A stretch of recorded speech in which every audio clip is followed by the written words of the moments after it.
సింహరాశి గురించి చెప్పండి. సింహరాశి ఈ రాశి వారికి ఆదాయం 2, వ్యయం 14. డబ్బు వేస్ట్ కాకుండా ఉండాలి కదా. అందుకని వీళ్ళు స్థిరాస్తులను పెంపొందించుకోవడం తప్పనిసరి. ఆ విధంగా పెంపొందించుకోవడానికి ఇల్లు కొనుక్కునేవారు చింతామణి గృహాంతస్థ శ్రీమన్నగర నాయక అనే మంత్రాన్ని రోజుకో గంట చేయాలి. స్థలం కొనుక్కునేవారు శ్రీ వరాహాయ ధరణ్యోద్ధారకాయ నమః అనే మంత్రాన్ని 1 గంట సేవ చేయాలి. అప్పుడు ధనం వ్యర్థం కాకుండా ఉంటుంది. గౌరవం 2, అవమానం 2 పర్వాలేదు. అయినా సరే గౌరవం పెంపొందించుకోవాలనుకుంటే జనన కనక వృష్టిం దక్షిణాన్ని తీర్పయామి అనే మంత్రంతో అమ్మవారికి కనకాభిషేకం చేస్తే అది గౌరవాన్ని ధనాన్ని కూడా పెంపొందిస్తుంది. గురుడు ద్వితీయంలో ఉన్నాడు సెప్టెంబర్ 12 వరకు. దానివల్ల మీరు ఏది మాట్లాడినా అది సక్సెస్ అవుతుంది.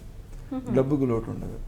ఇతరులకు సలహాలు ఇస్తే వాళ్ళు వాటిని పాటిస్తే వాళ్ళు కూడా అభివృద్ధిలోకి వస్తారు. బాగుంటుంది. అయితే ఆ తర్వాత తృతీయంలోకి వస్తున్నాడు గురుడు. అది అంత ఉత్తమం కాదు కాబట్టి శ్రీదత్త శరణం మమ అనే మంత్రం చేసుకుంటే ఆ దోషాలు తొలగిపోతాయి, అనుకూలతలు పెరుగుతాయి, గౌరవం అభివృద్ధి చెందుతుంది, నిర్ణయాలు సక్రమంగా తీసుకోగలుగుతారు. శని జూన్ 20 వరకు పంచమంలోను, తర్వాత చతుర్థంలోను, మళ్ళీ తిరిగి పంచమంలోనూ ఉంటున్నాడు. ఈ చతుర్థంలో ఉన్న సమయం అంటే అర్థం ఏంటి? జూను 20వ తారీఖు నుంచి అక్టోబరు 26వ తారీఖు వరకు అర్ధాష్టమ శని అంటారు.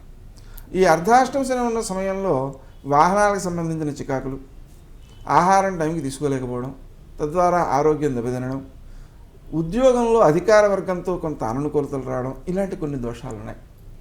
ఆ దోషాలను అధిగమించడం కోసం ప్రతి శనివారం 1 అర కేజీ నల్ల నువ్వులతో శివునికి పూజ చేయాలి. వాటిని ఆవులకు పెట్టాలి. పక్షులకు కాసిన గింజలు వేయాలి, చీమలకు కాసిన నూకలు వేయాలి.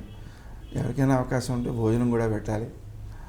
ఆ తర్వాత ఆ ఆవులకి నూనె ఒళ్ళంతా పసుపుతో కలిపి రాస్తే అది చాలా మంచిది.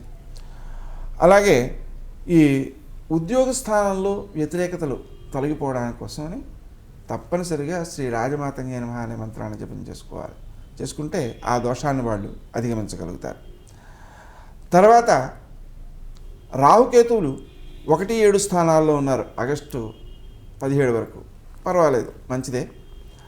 తర్వాత 12, 6 స్థానాల్లో ఉన్నారు. ఈ 6వ స్థానంలో ఉన్నందువలన కేతువు శత్రువులు ఇబ్బంది పెట్టకుండా కాపాడుకోగలుగుతాడు, మంచి విజయాలు లభిస్తాయి. 12వ స్థానంలో రాహు ఉన్నందువలన మాత్రం ఆధ్యాత్మిక దృష్టికోణంలో చూస్తే గంగా స్నాన ఫలితం వస్తుంది. అంటే గంగా స్నానం చేయగలుగుతారు కాశీ, హరిద్వార్ లాంటి చోట్ల. అలా కాకుండా లౌకిక దృష్టిలో చూసినట్లయితే డబ్బు కొంత వేస్ట్ అయ్యే అవకాశం ఉంటుంది. ఆ ధనం వ్యర్థం కాకుండా ఉండడం కోసం తప్పనిసరిగా సుమంతో శ్రీ కార్తవీర్యార్జునాయ నమః అనే మంత్రాన్ని జపించుకోవడం అవసరం. అది చేసుకుంటే చాలా చక్కని ఫలితాలు సిద్ధిస్తాయి.